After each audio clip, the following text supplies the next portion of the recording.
20 came out in May, so very recently. The point is, you can go back 18, 17, 16, 15. I mean, it's in last call. In fact, it was in last call for comments in December 2016, at least by then. So when it starts to solidify, you can start going, okay, I can assume that the draft is going to be very close to the final, if not the final.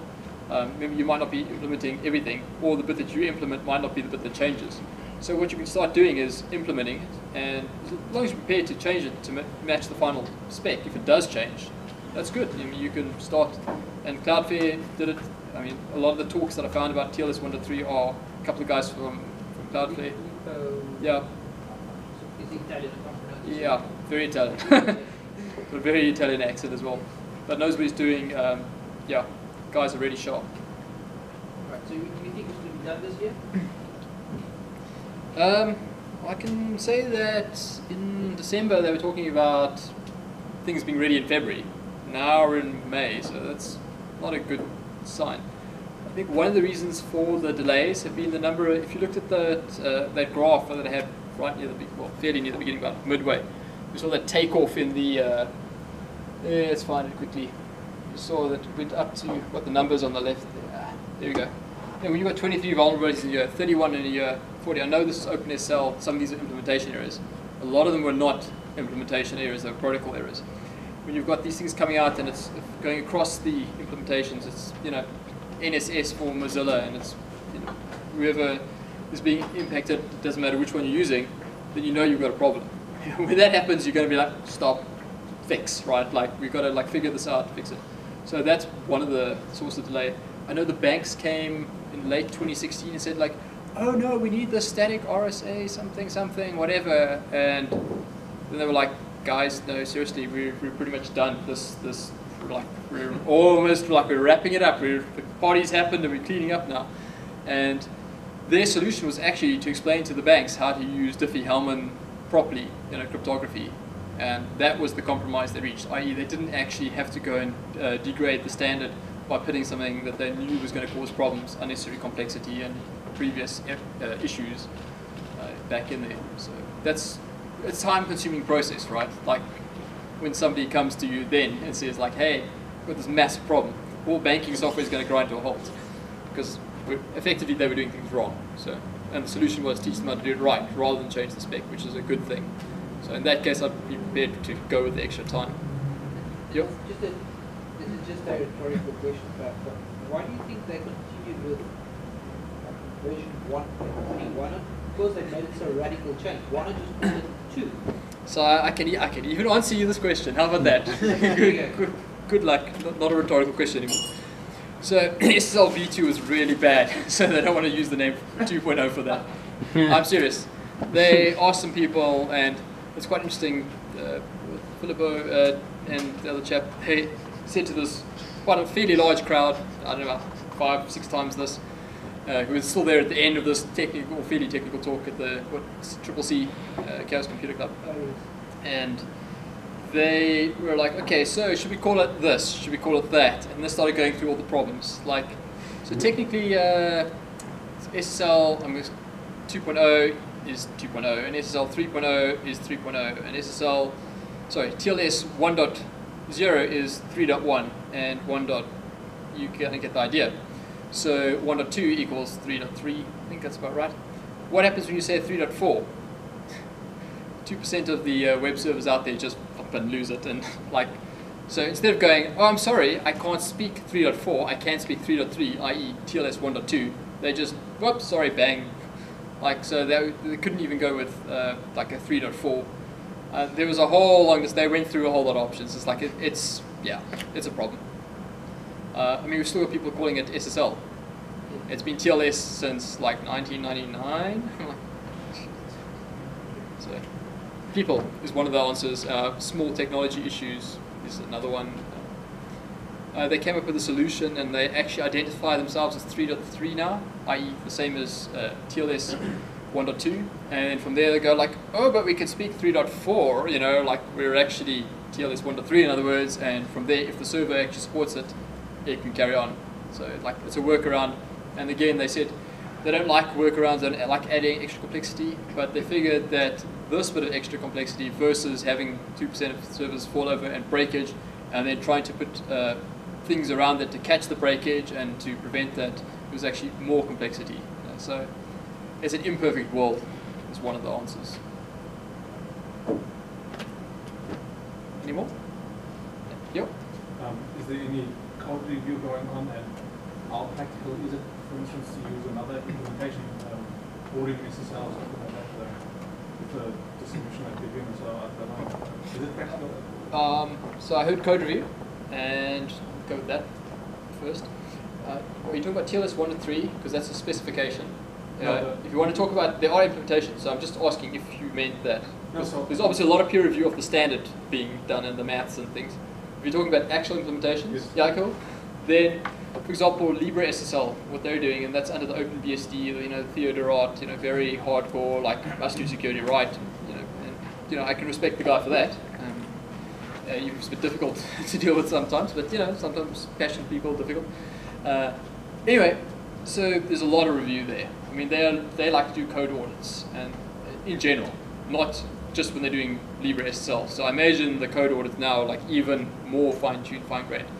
They are asking the question, why do we have 386 support? We don't need 386 support. Nobody has a 386, or nobody's doing, SSL on a 386 at least, in this day and age. SSH version 1 by default support, Yeah. so they literally cut them out. This is just specific code review. So they are big on code reviews in general. So I'm pretty sure when they're doing this, it'd be like completely like weird if they were not doing code review on this portion of code. So definitely code reviews, and it is open source, so obviously anybody can review it. There are security researchers, there are academics looking at these things. And I think, wasn't it the Linux Foundation, a bunch of others started the, what do they call it? There's a project, a foundation that formed for NTP, SSL, all those projects that had zero funding to get them propped up and looked after. Okay. So people are looking. Yeah. And even if you look at things like Heartbleed, for example, it was a Finnish security company that found the flaw. So I knocked OpenSSL a few times, but because of their open source nature, people are looking at it. So there is code review happening, even if it's not like a formal code review where somebody's being paid in with a contract to go through it and review it, and by committee or whatever the process is chosen. Somebody's looking at it and trying to break it and figure out. So it's actually a good thing. So one of those vulnerabilities was Heartbleed through somebody else having a look at it. Yep. You mentioned earlier don't mix content types, so don't mix encrypted and non-encrypted traffic. Yep. But that causes problems when you're doing application design because certain content you do want cached or should be cached, for example, some of your JavaScript resources, and other content you don't. So how would you go about designing around that problem? Not an application developer, eh? But no, I'll say. Not Canadian either. No. So I think part of it would come down to the fact that you can't cache everything. It's a really sucky answer. But Those are cached anyway. Those are equally cached, so you're still going to have it. Yeah, but that's. Well, what I find kind of interesting about it is Cloudflare is really, really big on SSL, or in this case, the newer versions of TLS, and pushing TLS 1 to 3. They're actually trying to cache things. So I'm starting to wonder: is it actually impossible to have things which are cached and while using? Effectively, Cloudflare is an animal attack, yes. Exactly. So that's not really answering the question. I don't have a good answer for you. Sorry. Because it seems like it's one of those things that is really difficult to architect around. Is it not Something something that you good. address with client-side caching and the CDN? Because you've got two, and apart from that, you've also got HTTP 2.0 wanting you not to be making multiple connections.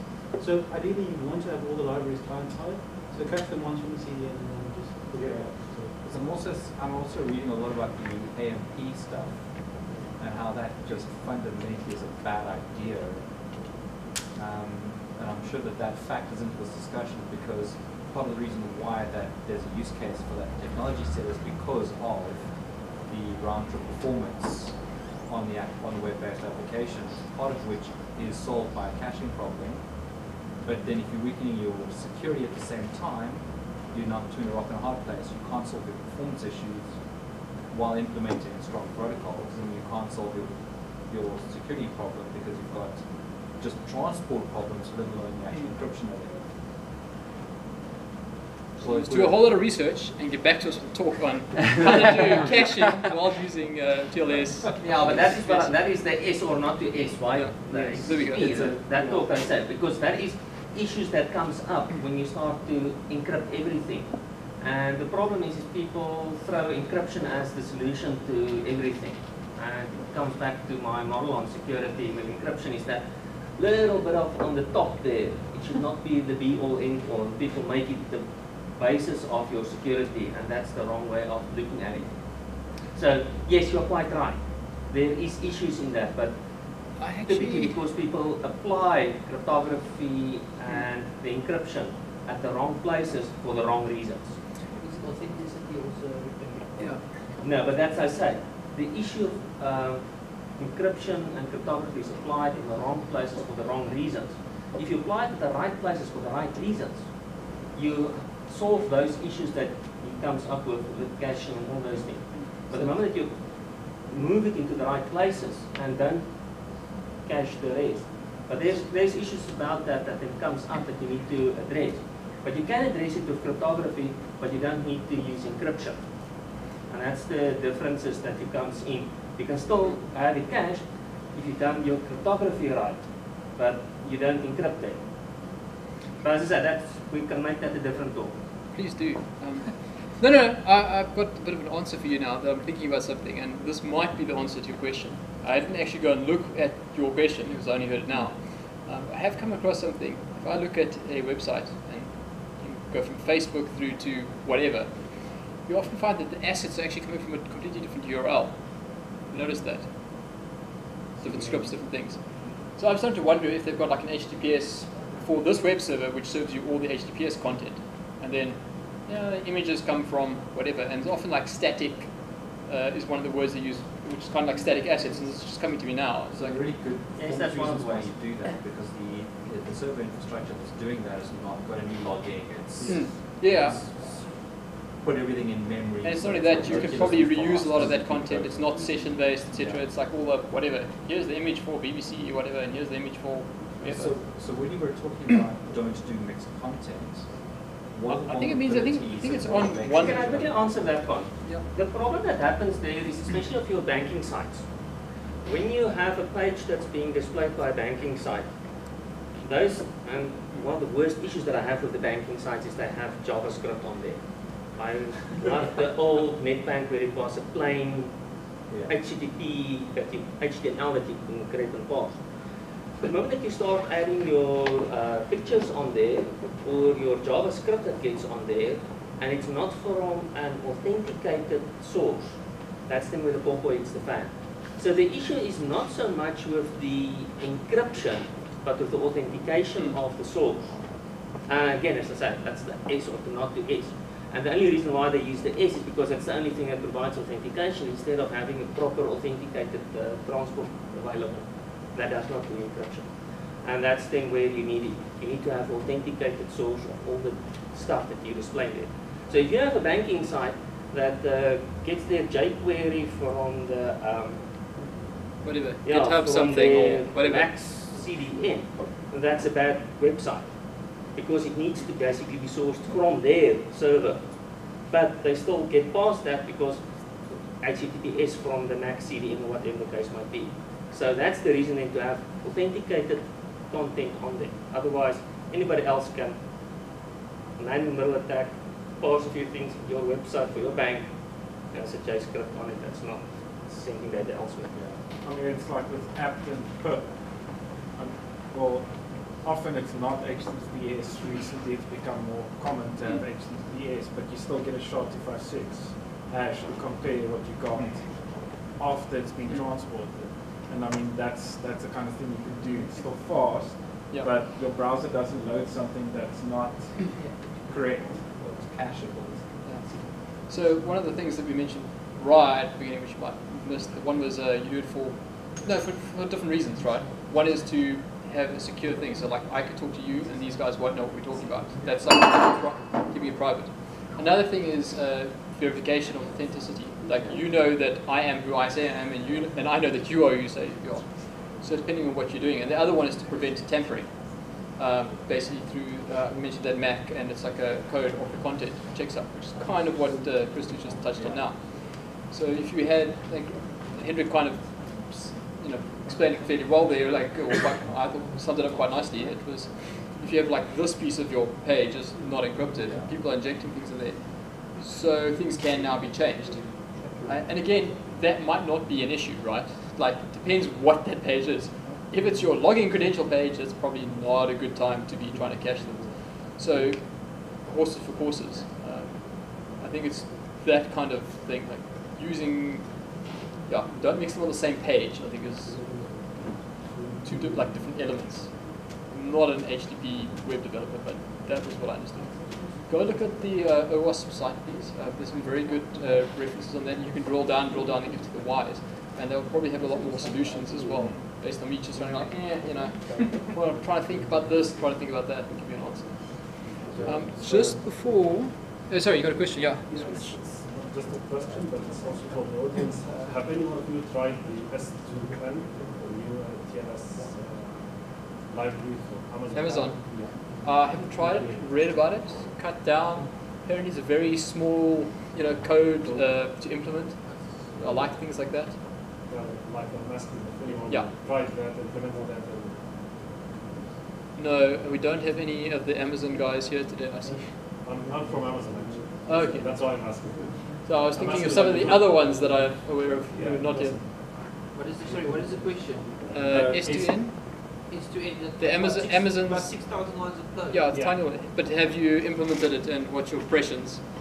It's a very cut. No, I've not actually implemented, but just general comment. Small. It's very precisely used for a specific purpose. So when you use it, you need to know why you're using it. But then once again, it's just to cut down all the craft and all the old stuff, and just say this is the basis of their implementation, and so they can fuzz it easier. Basically, it's all about finding and crash the impossible paths of leakage. That's the only reason why they did it. So it's a very cut down version, and for them to basically update to new version, basically they're going to rewrite the code. But it's purpose made. But I mean, like, have you tried that in application, implementation, production? It works. It works basically what as advertised, if you put it like that. But know why you want to use it. So I can say. I've not myself used it, I just read about other people that use it. The only comment I have is the small size, which is always good, especially depending on the type of devices. Small form factor devices, it's always good for that. ESP, 8266, stuff like that, very good for that. Or very like small embedded devices. Especially IoT, Internet of Things, that's what they use it for. Blocked it if it's deviating too far now. That was the other part of my question. How practical is it to actually tell, I'm just using Debian for my practical machines. Oh yeah. How practical is it to use another implementation actually deviating from my source? So you did ask that, and I kind of just like got distracted by somebody asking something or whatever. Squirrel. The changing a distribution, for example, Ubuntu or Debian or whatever, from say OpenSSL to LibreSSL is not a small undertaking. There are a few distros that already use it. I think Arch Linux is one that uses LibreSSL. Yeah. Anyway, they recommend that you do not just try and change it. There are a lot of dependencies on it. This is people who build distros. They are the people who should be doing it. Like, you do not want to be doing it yourself. Like, it will break badly. If you're doing Linux from scratch, you can do it. But It always seems intimidating and time intensive. The thing is, I don't think it's technically, should be that intimidating, but the problem is a lot of things depend on it. And like when they all stop working at the same time, you're going to have a system that doesn't do anything, and you're going to try and replace the libraries when it's completely broken. It's going to be tricky. So I think it's trying to bootstrap it up and get those libraries in place of the alternative that you want. Is that then also with the dependencies, if you change a release, one of these dependencies, you don't get it right, you don't custom done it. You mean people like backwards compatibility? Is that the question, or because they do? Like, you know, I mean, I'm just thinking. Yeah, I'm not thinking about trying to sort of implement this myself. I'm looking for somebody like to give it to me, and yeah, they've got put a lot of thought into it and make sure the libraries are compatible and they're all up to the right spec. But I mean, I would think that just the sheer complexity. I mean, I suppose that's the benefit of actually simply making things simpler. Is that there's a lot less things to go wrong. And in an ideal sort of ultra secure world, everything would be custom for the communication that you're going to do. We would make everything so down to the smallest level that we can do it. But obviously that's not good for implementation. So we're talking to lots of people. So I mean, I think just. I mean, it's not. I don't know. It's a rhetorical question. I mean, it's not really advisable for individuals to try and sort of do it themselves. I think you're touching on an important point there, where they say like, don't roll your own crypto, right? Yeah. Because those really good mathematicians which have come together, the really good cryptographers got together and they're building this kind of stuff. For you to go and write your own algorithms better than theirs is going to be unlikely, right? Unless you happen to be some guy probably working towards a PhD in that, and you've got like 14 years of work experience, and you happen to work with a whole bunch of great cryptographers, and then suddenly the chances are a lot greater. Yeah. That accounts for that many people on this planet. And also, people test it and they try and break it and test and try and break it, and it gets better and better on that thing. Have your hand up? Bruce Schneier, to just add on that one, he wrote a book called Applied Cryptography, the blue one, that I love on my bookshelf, and the red one, Applied Cryptography, 2nd edition. And his words were about like, don't roll your own encryption. Don't roll your own encryption, and don't roll your own encryption. That's the short answers on it. And if you want to roll your own encryption, go read his book, and from cover to cover, study the algorithms there and the issues about all those algorithms. Then you will know why you will not implement RC4 and those sort of things. So we're going to show you guys a couple of things. A server which shall remain nameless. Protect the guilty, etc., etc. Yeah, we'll try and move that a little bit more.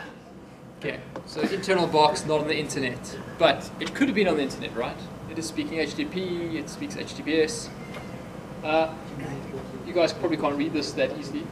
So SSL2 not offered is green. As I said, SSL2 is bad. SSL3 is offered. That's bad, right? As I said, you don't want to offer that. Then it's got TLS 1.1, etc. Like they're okay with 1 and 1.1. They like 1.2. Just wanted to, so that's kind of like the high-level protocol. Remember I mentioned about ciphers, so not having anonymous, not having export grade, etc. What are we looking at? This is the output of test.ssl.sh. It is it's actually accompanied by a specific version of OpenSSL that's been built to have every single like cipher available, so that it can try and negotiate things like 56-bit. This is a specific version which is in a specific directory on this machine. It does not get used for any other version other than testing for vulnerabilities by trying to speak really bad crypto to them and seeing if they answer, like to put it in very lame speak. So that's where these go, and you can see like the server is basically saying not offered, except high grade it offers. Well, high grade actually is good. Scroll down a little bit. Doesn't have a cipher order. Server should specify ciphers like that's my best one. Like I like to speak that one, my second, third, fourth, whatever. So that when the client asks and it's like, hey, what do you speak? Especially in TLS 1 or 2, because that's how it works. You'll get a list top to bottom. It can try and pick. It can pick the highest one that it can speak. And let's see what else is wrong here. Oh, here's a nice one here. So this box would actually be vulnerable to Poodle. It's not on the internet. Look, SSL3, CBC, cyclic blockchaining, which we mentioned. Such a common vulnerability picked up everywhere. That Poodle was so common. Yeah. So I can tell you that in the organization that this servers involving, pretty much everything public facing was like, okay, let's go look at this, let's go scan this, okay, let's lock this down, disable, disable, disable, change, change, change, etc. Upgrade, like OSs were upgraded, things like that. Because it wasn't just Poodle, it was Logjam, and then it was Poodle, and it was like Heartbeat. It was just like, yeah, they just kept coming, and I think it's one of the reasons people keep looking and why the number of vulnerabilities that have been discovered is so high. Also, the interesting thing about some of these, for your problems, like you said, is a protocol problem, because it was even present in Java. yeah, Like OpenSSL in C, and Java even had some of these things. So it was a fundamental problem. And these are important. Doesn't when matter. you think about a system like Says it's Elasticsearch, hardcore. you query it via HTTP REST interface. So if the SSL is screwed and you're talking on any public, channel,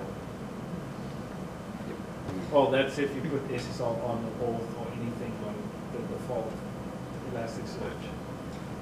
so just to give you an example of SSL Labs server test, you kind of saw the A right at the top there, blah, blah, it's kind of good, blah, blah, blah. One little problem, so this is actually a publicly available, externally facing web server, so yeah, it probably should be in a good state. I think the only thing that it doesn't have is DNS CNA. So when you publish a DNS record, you say, this is my certificate authority.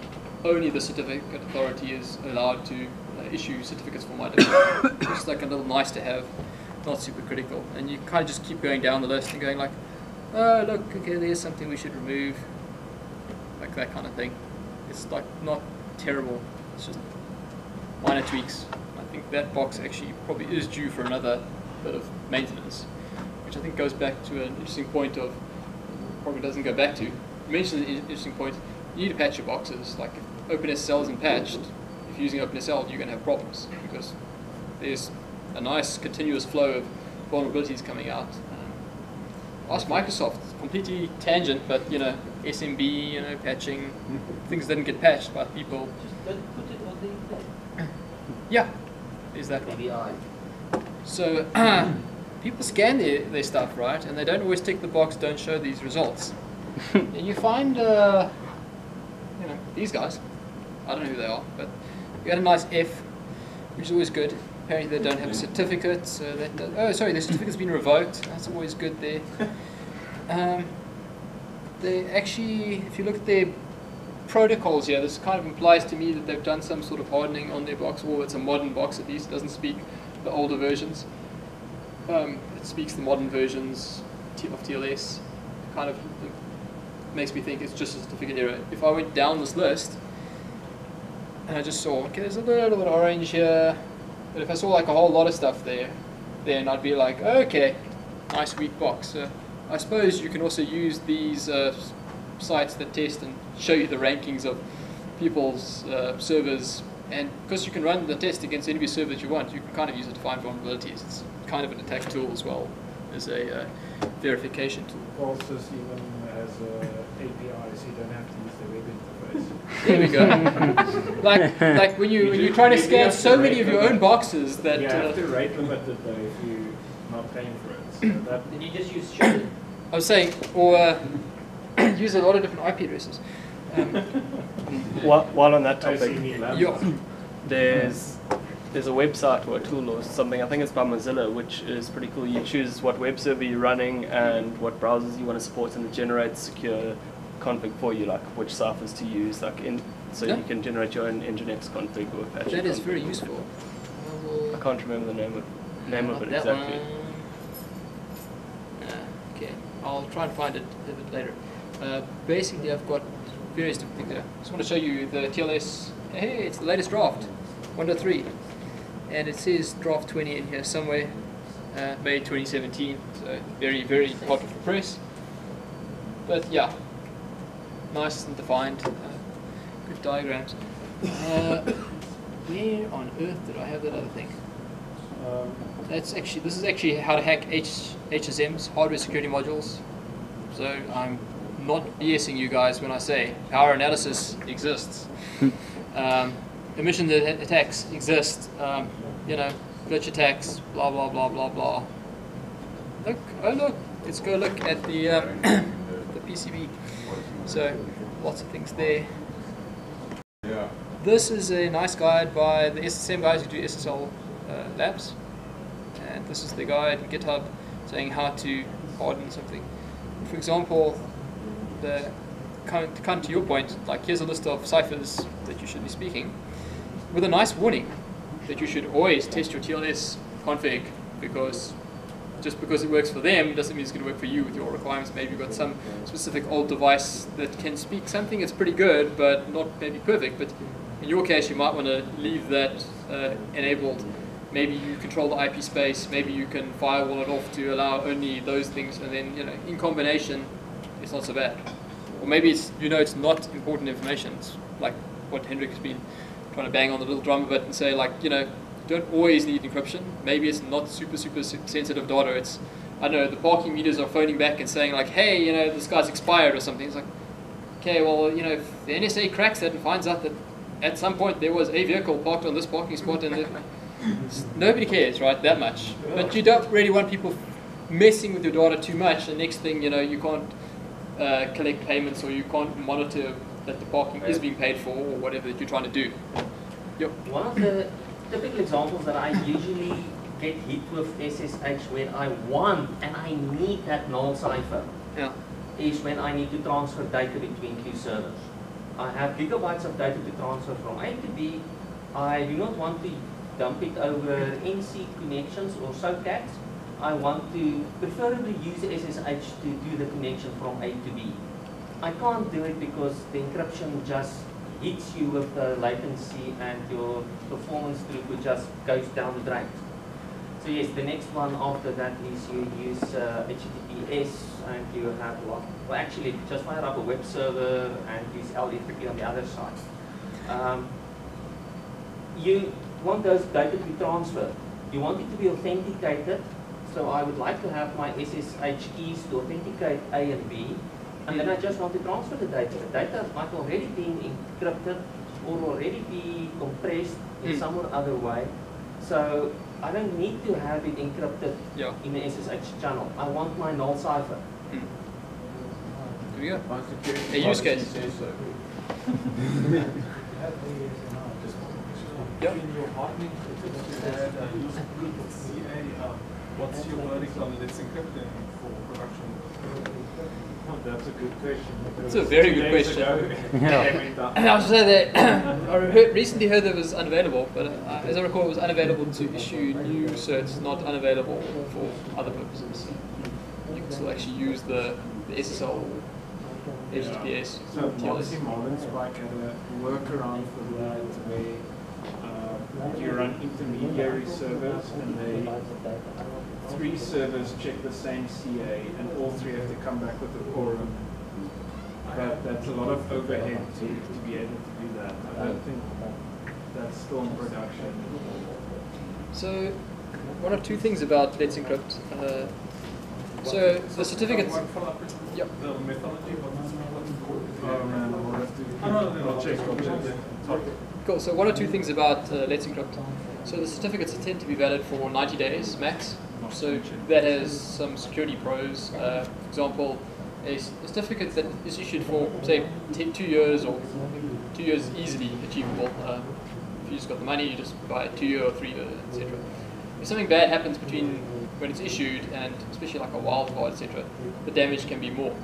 When it's only valid for 90 days, the clients can see, they know what the time is, they know what the date stamp is, and they can be like, yeah, sorry. So by having to frequently reissue it, that's a good thing. The other good thing is it's very, lends itself well to automation, which can mean that where web server administrators might forget, or might not have the time, maybe they have stuff that probably could benefit from HTTPS, but like, oh no, like we have to buy certs, so we're not going to. So then they don't. So by removing the pricing, you could end up with better security. If you needed some HTTPS, but you couldn't justify the cost, I mean, it's not that much, but sometimes you've got like a wide footprint. In which case, because you tend to be paying per cert per device, and it's going to, or per host name, it's going to start adding up. So that can actually be a pro for security as well. So saving on admin time and reducing the human error components, the short duration, the fact that the cost, so you can actually improve security like that. So It's not the same thing as like an extended validation certificate though, right? It is, I mean, those are generally considered better because somebody's gone through the checking process to be like, hey, we've checked this company exists, and hey, look, we've looked up their phone number in some other site, other than, source, not just what they told us is their phone number. And then they made a phone call to that, and sometimes they can get a lot more than that. I mean, they can be site visits, really. I mean, you're going to pay a lot of money for that, but at some point it's like, yes, the company saying that we verified this person is who they say, or this company is who they say they are, have done a lot of verification and can really say, like, yeah, these guys really are who they say they are. Check them out, they exist.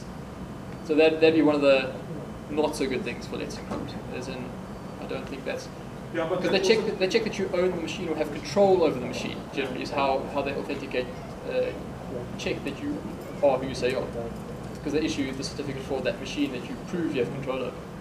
Because I'm just seeing less and less that with all these phony certificates being issued, what's the use of the CA system at all?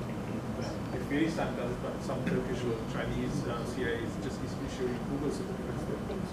So Mark Crystal wasn't saying this exactly. He did mention multiple sources of trust now. With the, so there's another idea out there called like a web of trust, where there's multiple CAs, and hopefully that improves things a bit. Where if you have a dud CA certifying you as who you say you are, and they've done some checks, but they really didn't do it well, or they changed ownership, or they messed something up, then you're kind of dependent on them. You're less dependent if there's 2 or 3 other people who said no, we've checked them out, and these people are who they say they are.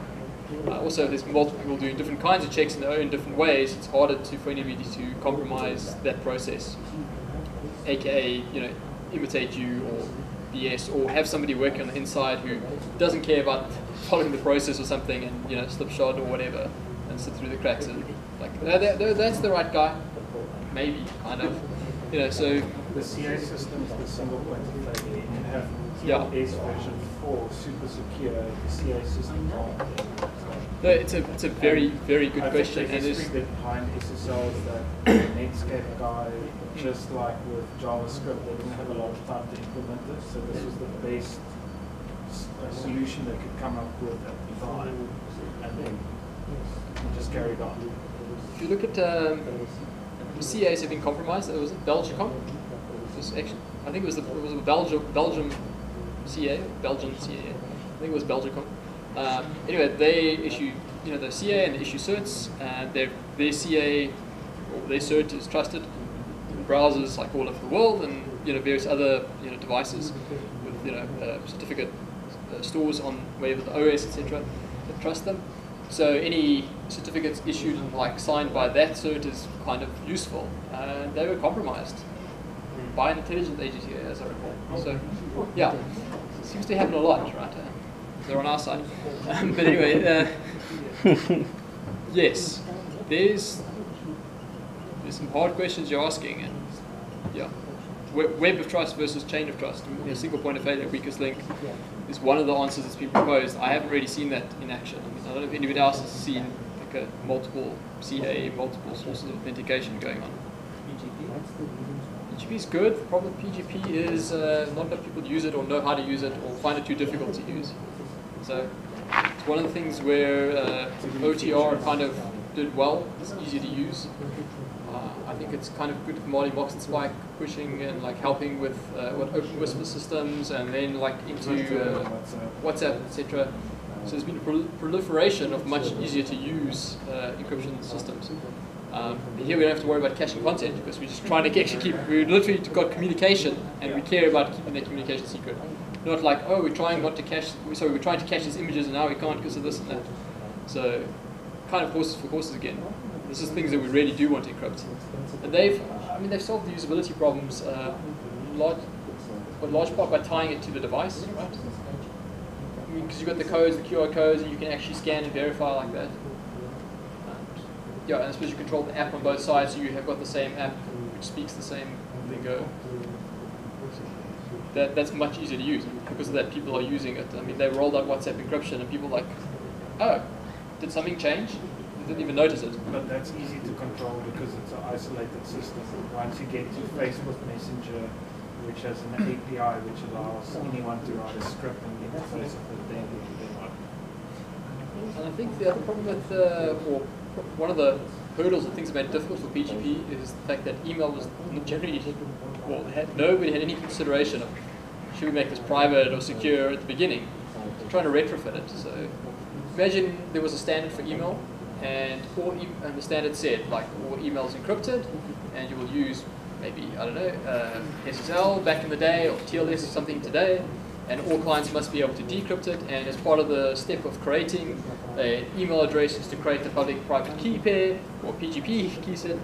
Like, if that was that from the get-go, I think the network effect would have taken hold. All email clients would be able to decrypt message which is encrypted using your public keyring, and, you know, voila, it would have worked. Yeah.